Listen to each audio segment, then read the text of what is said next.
अधिक पूजा पाठ करने वाले अधिक दुखी क्यों? हमें मिलने वाले सुख या दुख का कारण भगवान नहीं अपितु हम ही हैं।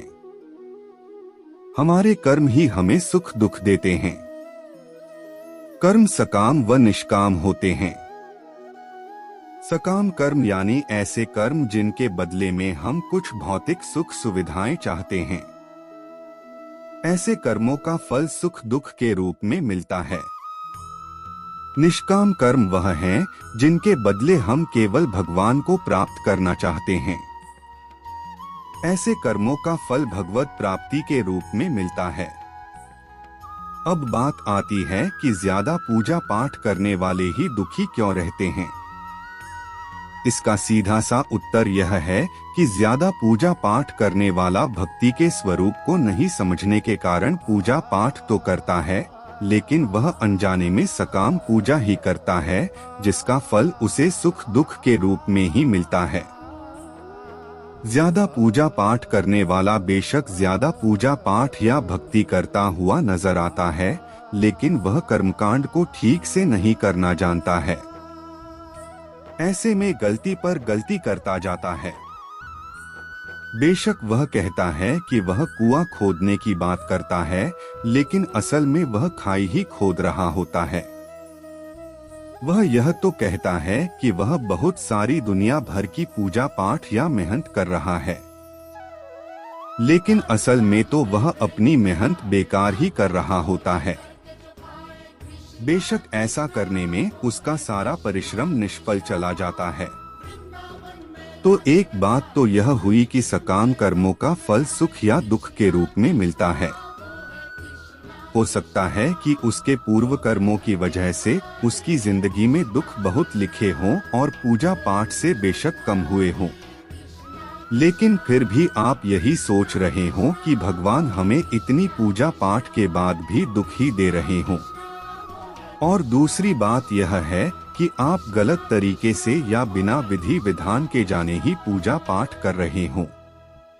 आप बेशक अत्यधिक पूजा पाठ कर रहे हों, लेकिन उनका प्रभाव उल्टा या निष्फल हो रहा हो। लगता है यहाँ तक आपको सब समझ आ गया होगा। अब एक पहलू और है पूजा पाठ करने वाले को ज्यादा दुख मिलने के पीछे, और यह लागू होता है केवल उस पर जो सही मायने में भक्त है। यह पहलू ही विशेष है। इसलिए इसके लिए आप एक बार फिर से यह जान लीजिए कि भक्ति क्या है और भक्त कौन है। संध्या वंदन, योग, ध्यान, तंत्र, ज्ञान, कर्म के जैसे ही भक्ति भी मुक्ति का एक मार्ग है। भक्ति भी कई प्रकार की होती है। इसमें श्रवण, भजन, कीर्तन, नाम जप, स्मरण, मंत्र जप, पाद सेवन, अर्चन, वंदन, दास्य, सख्य, पूजा, आरती, प्रार्थना, सत्संग आदि शामिल हैं। इसे नवधा भक्ति कहते हैं। अब आपको बताता हूँ भगवद गीता में उल्लेखित 4 तरह के भक्तों के बारे में। पहले नवधा भक्ति क्या है यह देखते हैं और इसे शॉर्टकट में समझते हैं। श्रवण कीर्तन विष्णोः स्मरण पाद सेवन, अर्चन वंदन दास्यन सख्यमात्म निवेदन। 1 श्रवण, 2 कीर्तन, 3 स्मरण, 4 पाद सेवन, 5 अर्चन, 6 वंदन, 7 दास्य, 8 सख्य, 9 आत्मनिवेदन। अब बात करते हैं 4 प्रकार के भक्तों के बारे में। गीता में भगवान श्री कृष्ण कहते हैं, चतुर्विधा भजन्ते मां जना सुकृतिनोर्जुन, आर्तो जिज्ञासुरर्थार्थी ज्ञानी च भरतर्षभ। अर्थात हे अर्जुन, आर्त, जिज्ञासु, अर्थार्थी और ज्ञानी, ये 4 प्रकार के भक्त मेरा भजन किया करते हैं। इनमें से सबसे निम्न श्रेणी का भक्त अर्थार्थी है। उससे श्रेष्ठ आर्त, आर्त से श्रेष्ठ जिज्ञासु और जिज्ञासु से भी श्रेष्ठ ज्ञानी है।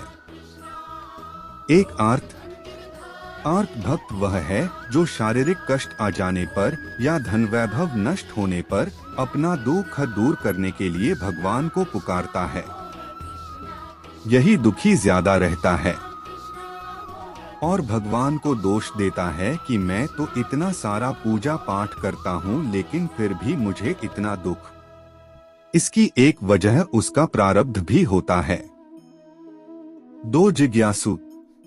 जिज्ञासु भक्त अपने शरीर के पोषण के लिए नहीं वरन संसार को अनित्य जानकर भगवान का तत्व जानने और उन्हें पाने के लिए भजन करता है।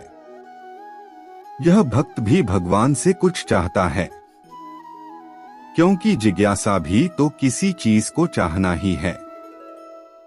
3 अर्थार्थी। अर्थार्थी भक्त वह है जो भोग, ऐश्वर्य और सुख प्राप्त करने के लिए भगवान का भजन करता है। उसके लिए भोग पदार्थ व धन मुख्य होता है और भगवान का भजन गौण। यह भक्त भी सुख दुख पाता है क्योंकि इसका उद्देश्य भी सकाम कर्म है और सकाम कर्म का फल सुख दुख के रूप में मिलता है। बेशक आपके द्वारा की गई भक्ति का फल अवश्य मिलता है। 4 ज्ञानी। अर्थार्थी और जिज्ञासु तो सकाम भक्त हैं, परंतु ज्ञानी भक्त सदैव निष्काम होता है। ज्ञानी भक्त भगवान को छोड़कर और कुछ नहीं चाहता है। इसलिए भगवान ने ज्ञानी को अपनी आत्मा कहा है।